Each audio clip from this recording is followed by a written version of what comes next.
In museums across Mexico right now, massive stone heads carved over 3,000 years ago are staring at visitors with unmistakably African faces, and nobody wants to talk about what that means. These aren't small artifacts you can miss. The largest one stands over 11 feet tall and weighs 40 tons. They show broad noses, full lips, and tightly coiled hair that look nothing like the indigenous people of the region and everything like West Africans. When a Mexican scholar discovered the first one in 1862, he wrote, "What astonished me was the Ethiopic type, which it represents." But here's the part that'll blow your mind. These sculptures were created by the Olmec civilization around 1200 BC.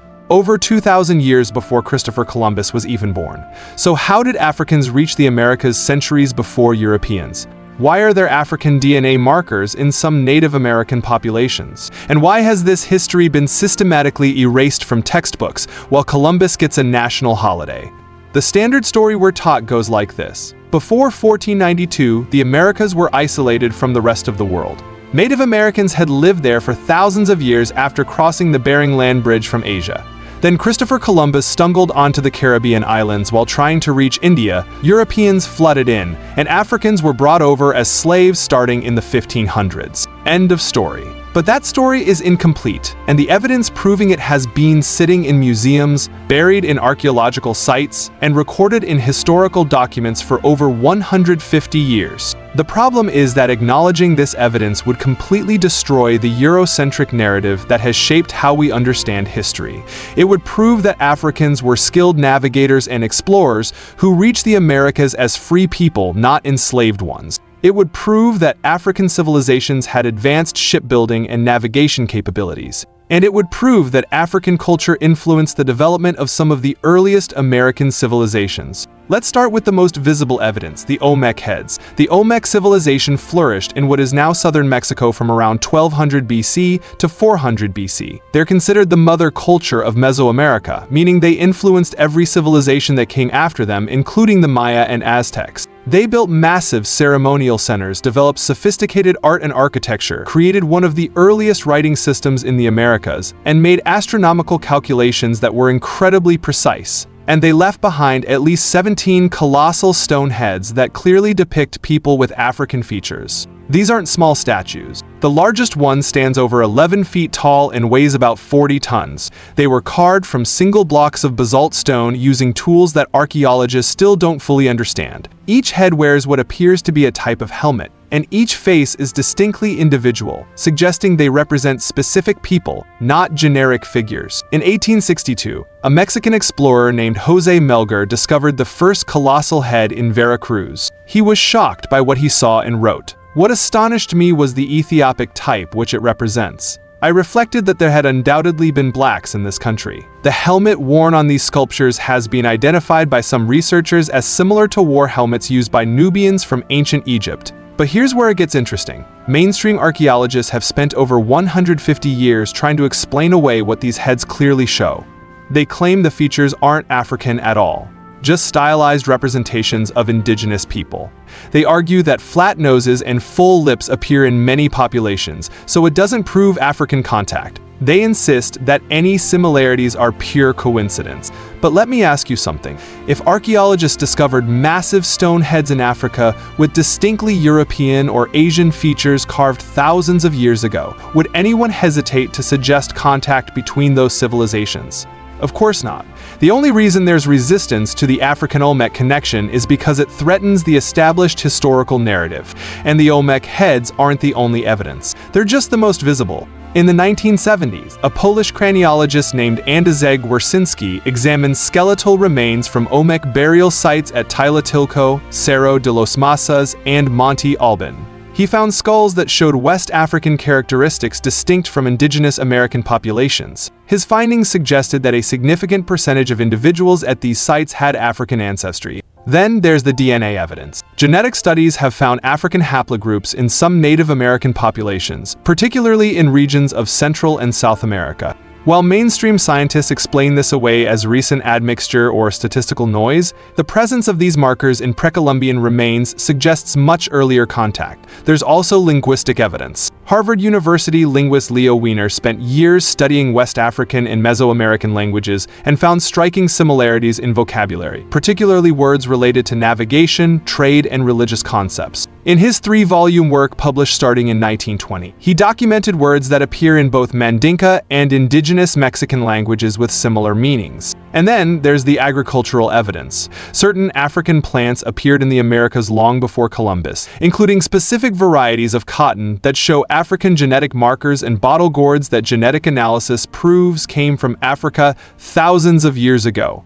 While some scientists suggest these plants floated across the Atlantic on ocean currents, that explanation doesn't account for the human agency involved in cultivating and spreading these crops across different regions. But perhaps the most compelling evidence comes from the accounts of European explorers themselves, including Christopher Columbus.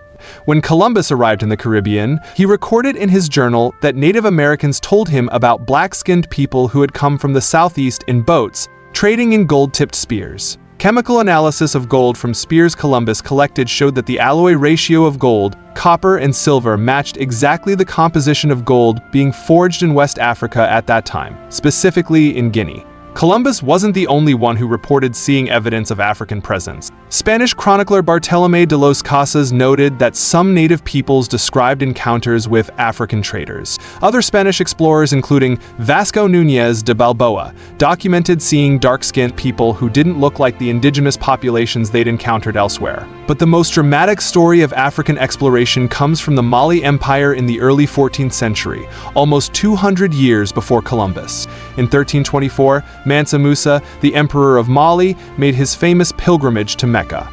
During his stay in Cairo, he told an Egyptian official named Abu al-Hasan Ali ibn Amir Hajib a remarkable story about how he came to power. According to the Arab historian al-Umari, who recorded this conversation, Musa explained that his predecessor as emperor had become obsessed with discovering what lay beyond the Atlantic Ocean. This predecessor, who some sources call Abu Bakr II or Abu Bakri II, though historians debate his exact identity, first sent out an expedition of 200 ships filled with men, provisions, and gold enough to last for years. He ordered them not to return until they reached the end of the ocean or ran out of supplies. Only one ship returned, and its captain reported that after sailing for many days, the other ships entered a powerful current in the middle of the ocean and disappeared. Most rulers would have given up. But according to Mansa Musa's account, his predecessor was not deterred. He assembled an even larger fleet of 2,000 ships, half filled with men and supplies, half with gold and trade goods. And this time, he decided to lead the expedition himself. He abdicated the throne to his brother, who would become Mansa Musa, and in 1311 he sailed west into the Atlantic Ocean. He never returned to Mali. Now, mainstream historians dismiss this story as legend or myth. They point out that no physical evidence of Malian ships has been found in the Americas. They argue that the story was probably exaggerated or misunderstood. Some even question whether there was actually a ruler by that name. But here's what we know for certain. The Mali Empire in the early 1300s was the richest and most powerful empire in the world. Mansa Musa's pilgrimage to Mecca, which happened just 13 years after this supposed voyage, brought so much gold to Cairo that he crashed the Egyptian economy for over a decade. The empire had access to the finest shipbuilders and navigators in West Africa. They had compasses and nautical instruments. They had knowledge of ocean currents from Arab and North African sources. And they had the wealth and resources to fund an expedition of that scale. West African civilizations had been building ocean-going vessels for centuries. The ancient Egyptians navigated the Mediterranean and Red Sea with advanced ships. The Carthaginians, who were North Africans, established trade networks across the Mediterranean and possibly beyond. The claim that Africans couldn't have crossed the Atlantic is based on racist assumptions about African technological capabilities, not on actual evidence. And there's circumstantial evidence that supports the Mali expedition story. Some researchers point to place names in the Caribbean and Central America that appear to be Mandinka in origin, including Mandinga Bay in Sierra de Mali. Columbus himself reported finding African textiles and goods being traded by indigenous people. Chemical analyses of materials found in pre-Columbian sites show connections to West Africa.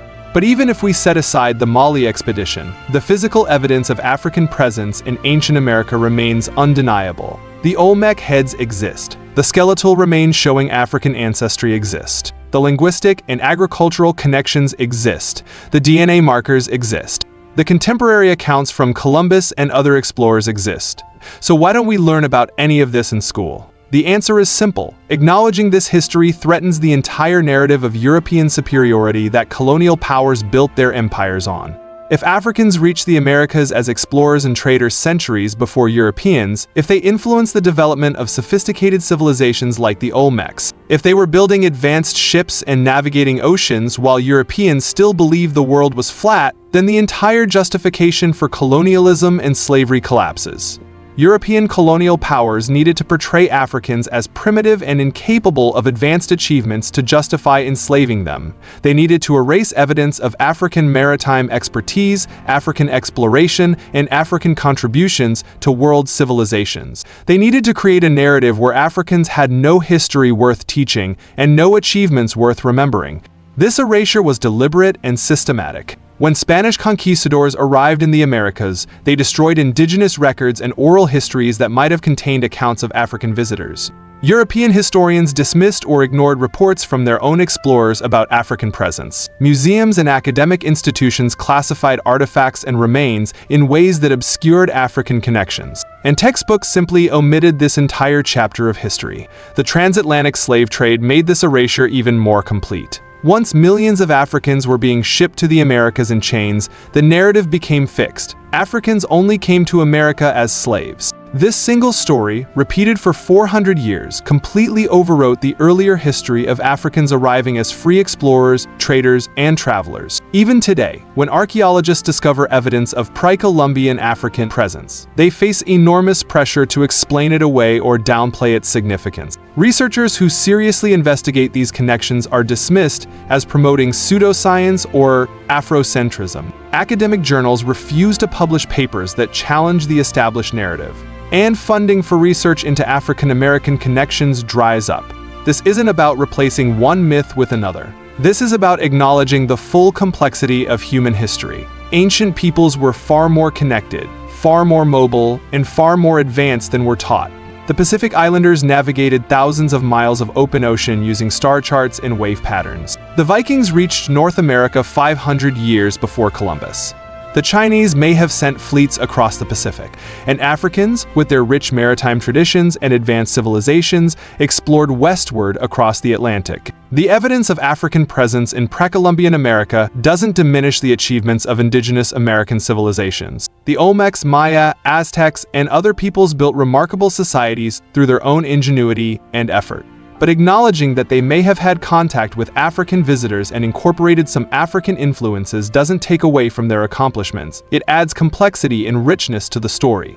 This history matters because it changes how we understand the African diaspora. For centuries, the story of Africans in America began with slavery, with chains and oppression and degradation. That's a powerful and important history that must never be forgotten.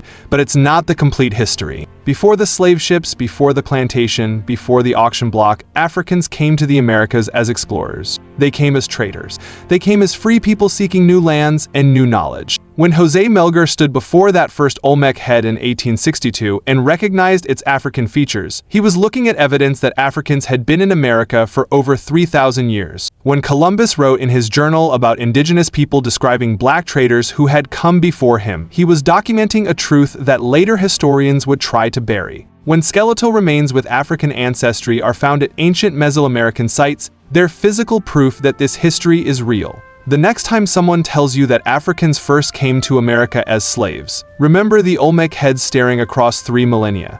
Remember the Mali emperor who gave up his throne to explore the unknown ocean. Remember the linguistic connections, the DNA evidence, the botanical markers, and the eyewitness accounts that all point to the same conclusion. Africans reached America long before Columbus was born, and they came as masters of their own destiny. This isn't alternative history. This isn't Afrocentric revisionism. This is history that has been systematically suppressed because it threatens the racial hierarchies that colonialism and slavery were built upon. The evidence has always been there, waiting in museums and archaeological sites and historical documents. We just have to be willing to look at it honestly and acknowledge what it shows. The Olmec heads still stand in Mexico, carved in stone, impossible to erase. And they whisper the same message Jose Melgar heard in 1862. We were here, we were here, we were here, we were here. Subscribe if you want to hear more stories about history they don't teach in schools.